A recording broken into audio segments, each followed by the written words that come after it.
इस दुनिया में, खासकर इस देश में 95% लोग उस चीज के बारे में सोचते हैं जो उनके हाथ में है ही नहीं। क्या? फल।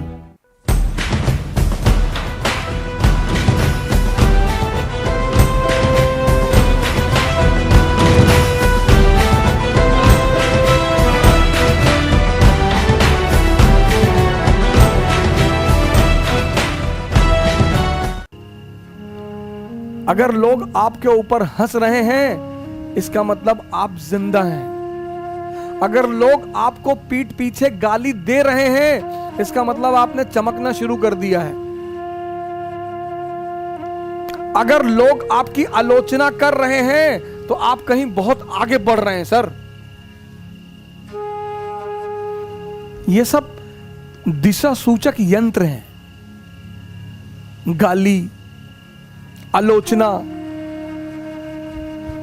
पर हमारे मिडिल क्लास के पेरेंट्स हमको बहुत डराते हैं। बहुत पेरेंट्स को, बेटा बेइज्जती मत कराना। बे तुगलक वंश के हो, बेइज्जती मत कराना। कि मौर्य वंश के हो। अंबेडकर की बेइज्जती हुई, उन्होंने मजा लिया, भगवान बन गए। गांधी की बेइज्जती हुई, उन्होंने मजा लिया, भगवान बन गए। चाणक्य की बेइज्जती हुई, मजा लिया, भगवान बन गए। बेइज्जती तो बहुत जरूरी चीज है सर जीवन में। वो ऑक्सीजन पैदा करती है, ऑक्सीजन, जज्बा, टेम्परामेंट। बेइज्जती बहुत जरूरी है सर। डरने की कोई बात नहीं। समय खराब चल रहा है। हर मुसीबत, ये मुसीबत आई है, कुछ अच्छा करके जाएगी। तो मैं वो कहानी सुना रहा था कि कैसे जो व्यक्ति जागृत होता है, उसका मुसीबत कुछ नहीं कर पाती। बहुत बड़ा नियम है जागृति सर। होश में रहना बहुत बड़ा नियम है।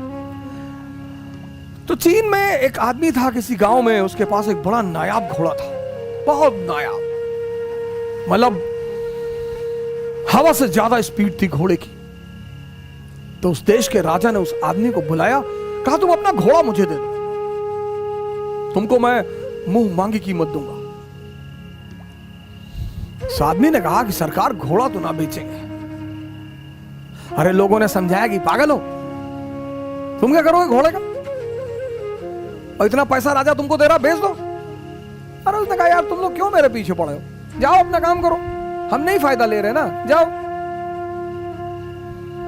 एक दिन क्या हुआ, घोड़ा भाग गया। अब जब घोड़ा भाग गया तो गांव के लोग आए, हंसने लगे, कहीं देखा हम तुमसे पहले ही कहते थे, तुम समझे नहीं रहते हमारी बात को। अरे उसने कहा बड़े भाई, घटना सिर्फ इतनी है कि घोड़ा भाग गया है, बस। इसमें ज्यादा चिंता करने की बात नहीं है। वो चला गया तो चला गया, मैं क्या करूं। अजीब पागल हो, तुम्हारा नुकसान हो गया। बोले कोई नुकसान नहीं। 10-15 दिन बीता। एक दिन घोड़ा वापस आ गया और अपने साथ 20 घोड़े और लाया, अपनी तरह के।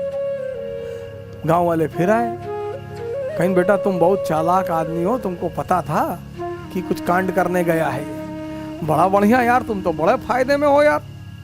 पहले तो अकेले था, अब तो 20 ले आया। उन्होंने कहा यार तुम लोग राय देने क्यों चले आते हो यार बार बार। अरे घोड़ा चला गया था, आ गया, अपने साथ 20 घोड़ा और ले आया। घटना बस इतनी है, इसमें बहुत ज्यादा खुशी होने की कोई बात नहीं है। पड़ोसी राज्य ने उस राज्य पर हमला कर दिया। अब वो जो 9 घोड़े आए थे, उसमें से एक घोड़े को इस किसान का बेटा ट्रेन कर रहा था, घोड़े से गिरा, उसका दोनों पैर टूट गया। गांव वाले फिर आए कि बड़ा बुरा हुआ यार, बताओ तुम्हारे लड़के का दोनों पैर ही टूट गया। बोले यार तुम लोग शांत नहीं रह सकते हो, अपना निर्णय अपने पास नहीं रख सकते हो। ठीक है यार, पैर टूट गया, देखेंगे, भगवान कुछ करना चाहता होगा, अच्छी बात है, जाने दो।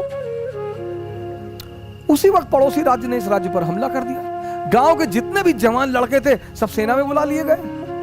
सिर्फ किसान का बेटा बचा, क्योंकि उसके पैर टूटे हुए थे। इस दुनिया में, खासकर इस देश में 95% लोग उस चीज के बारे में सोचते हैं जो उनके हाथ में है ही नहीं। क्या? फल।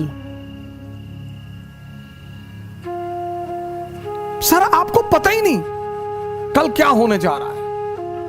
तो जब हमें कल का पता ही नहीं, तो हम आज में रहें। और जितने लोगों ने अपने आज को सुधारना शुरू किया, उनका कल बेहतरीन हो गया। क्योंकि जो कल के बारे में सोचते हैं वो आज कुछ कर ही नहीं पाएंगे, और जो पास्ट के बारे में सोचते हैं वो कुछ कर ही नहीं। दो लोग निष्क्रिय हैं। जो कल के बारे में सोचते हैं वो तो थोड़ा बहुत कुछ करेंगे भी, लेकिन जो पास्ट के बारे में सोचते हैं, हमारे पिताजी गवर्नर थे, रहे होंगे, बहुत लोगों के पिताजी गवर्नर थे,